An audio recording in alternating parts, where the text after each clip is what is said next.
Welcome everyone. चलिए एक बार फिर से स्टार्ट करते हैं अपना नए लेक्चर को। आज हम करने वाले हैं पॉलिनोमियल का पार्ट 3। ये लेक्चर है क्लास 10th के लिए और 2.2 हम यहाँ पे परस्यू करने वाले हैं। ठीक है गाइस, तो चलिए आगे क्वेश्चन देखते हैं। यहाँ पे देखिए क्वेश्चन ये है, find a quadratic polynomial. Polynomial क्या होता है? इक्वेशन होती है। आपको पॉलिनोमियल इक्वेशन क्वाड्रेटिक इक्वेशन निकालनी है जीरोस का इस्तेमाल करके। ये क्वेश्चन है। तो अगर आप ध्यान देंगे, अगर आप आखिरी पार्ट आपने देखा है तो आपको पता होगा कि देखिए आप क्या कर रहे थे। आप क्या कर रहे थे जी, आप इक्वेशन का इस्तेमाल करके ज़ीरो निकाल रहे थे। इधर आपको उल्टा करना है, ज़ीरो दिए हुए हैं, इक्वेशन निकालनी है। ठीक है जी। तो पहले तो देखिए इक्वेशन का फॉर्म क्या होता है वो जान लीजिए, नहीं तो फिर अंधों की लकड़ी की तरह काम करोगे। ठीक है, इक्वेशन आपको दे दी है यहाँ पे। इक्वेशन क्या होती है? ax² + bx + c = 0। ठीक है गाइस, तो ये तो आपको पता भी होगी। और दूसरी चीज़ आपको ये जाननी है कि भाई अल्फ़ा और बीटा, इनको अल्फ़ा बीटा कहते हैं। पहला जो है अल्फ़ा है, दूसरा जो है बीटा है। ठीक है, इनको ज़ीरोस कहते हैं, ये चीज़ जान लो। और तीसरी चीज़ जो आपको जाननी है, ये दो फॉर्मूले। ठीक है जी, अल्फ़ा + बीटा = -b/a होता है, ये आपको याद रखना है। और दूसरा फॉर्मूला होता है अल्फ़ा × बीटा = c/a। तो अगर ये आपको याद रह जाता है, आप नोट भी कर सकते हैं, अदरवाइज़ PDF तो आपको मिल ही जाती है, तो उसमें से नोट कर सकते हो। ठीक है, इस पर थोड़ा जूम आउट कर रहा हूँ ताकि आपको समझ में आए ये क्वेश्चन बाद में क्या हुआ। ठीक है गाइस, तो क्वेश्चन आपको जो दिया हुआ है वो ये है, सिर्फ ये दो चीज़ें दी हुई होंगी ज़ीरोस दी हुई, यानी आपको इससे इक्वेशन तैयार करनी है। किस तरीके से क्वेश्चन तैयार करोगे? पहले तो ये जो इक्वेशन दी थी ना ऊपर, ये वाली, इसको यहाँ पे सेम उतार लिया। और जो दूसरी वाली दी हुई थी इसको भूल जाओ, जो ये रास्ते में दे रखा है खामखाई। एक ये वाली इक्वेशन, इसको यहाँ उतार लो। लेकिन आप देखोगे कि इनमें तो चेंजेस है। इधर वाली तो सेम है, जो ये वाली है ये तो सेम है। फिर हमने इसके आगे 1/4 लगाया। 1/4 कैसे लगाया? तो आपको याद रखना है, देखिए पहला फॉर्मूला होता है, उसके आगे पहला ज़ीरो लगा देते हैं। पहला ज़ीरो क्या था? 1/4, तो मैंने 1/4 लगा दिया। ठीक है जी, वो कर लेंगे। और दूसरा जो आपका ज़ीरो क्या था? -1 था, तो हमने जो है -1 लगा दिया दूसरे फॉर्मूले की तरफ, यानी यहाँ पे देखो एक बार। ठीक है गाइस, ऐसा कर लेंगे। तो यानी दोनों फॉर्मूलों के आगे एक एक ज़ीरो लगा देना है, समझ गए? ठीक है जी, आई होप कि आपको समझ में आया हो। उसके बाद देखिए आपको क्या करना है, सिंपली कंपेयर करना है कि भाई b के जगह जो नंबर आपने नीचे डाल दिया है वही b की वैल्यू है। आपको समझ रहे हो मेरी बात?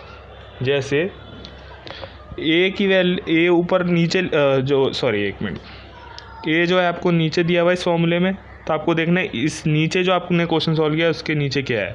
या 1/4 था, 4 है सिर्फ, तो a की वैल्यू क्या हो गई? 4। कंपेयर करके p की वैल्यू क्या हो जाएगी? -1। वैसे तो 1 ही है नीचे, लेकिन फॉर्मूले के अंदर माइनस दिया हुआ है, तो आप वो माइनस डाल के -1 कर लोगे। ठीक है गाइस, इधर देखोगे तो फॉर्मूला क्या आता है? c/a। अगर आपको याद नहीं है तो मैं यहाँ पे लिख देता हूँ, अल्फ़ा × बीटा = c/a, ये फॉर्मूला था। तो यहाँ तो सिर्फ -1 ही है, तो पता कैसे लगेगा जी? पता आपको लग जाएगा, कोई दिक्कत नहीं है। आप इसको -4 मान लो। ठीक है जी, कैसे -4 माना हमने? क्योंकि देखो c/a अगर फॉर्मूला है तो a तो आपको मिल गया ना 4। ठीक है, a तो मिल गया 4। तो आपको क्या करना है, एक मिनट यहाँ देखो, a आप 4 पुट कर लो यहाँ से देख के। कहाँ से? यहाँ से देख के।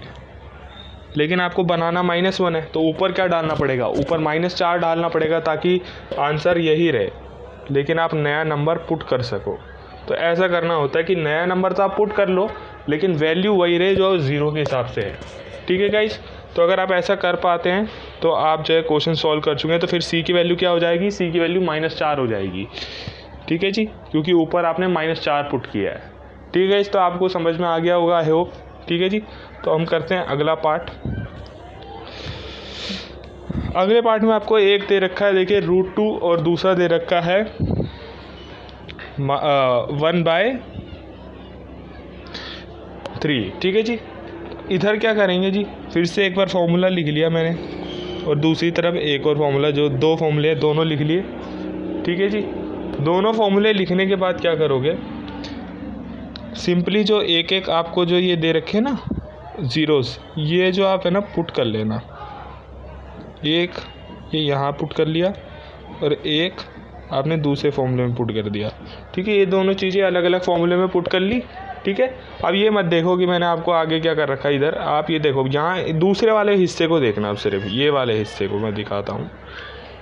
ये वाला हिस्सा देखोगे तो इसका फॉर्मूला क्या होता था, अभी पिछले क्वेश्चन में ही बताया, C/A होता है इसका आगे वाला हिस्सा। तो यानी C क्या आ गया आपका 1 और A क्या आ गया आपका 3। तो दोनों की वैल्यूज़ निकल आई, A और C तो यहीं सॉल्व हो गया। फिर आपको क्या करना है कि आपको फॉर्मूला यहाँ का भी देखना है कि इधर के हिसाब से क्या होता है। दूसरी जगह फॉर्मूला क्या है, -B/A। तो A आपको पता है कि 3 होना चाहिए, और आगे जो नंबर है जो मतलब आपको आप बना के रखना है वो है √2। तो आप 3 से ही डिवाइड कर दो, तो 3 से 3 कट जाएगा और बच क्या जाएगा √2। ये करा है मैंने ताकि आप नंबर भी रिप्लेस कर दो और कुछ फ़र्क भी ना पड़े। तो इस हिसाब से आपको फिर ये वैल्यूज़ मिल जाएंगी। A की वैल्यू क्या आ गई, 3 आ गई, और B की वैल्यू क्या आई। देखिए ये पता कैसे लगी ये भी बता दूं भाई, कहीं तुम्हें पता ही ना लग रहा हो। A की वैल्यू यहाँ से मिल गई 1, और यहाँ से भी सेम ही कह सकते हो, यहाँ से भी आ रही है क्योंकि A यहाँ नीचे भी था और C ऊपर था। C की वैल्यू यहाँ से आ गई, और -√3 वाली वैल्यू यहाँ से आ गई ऊपर वाले हिस्से से।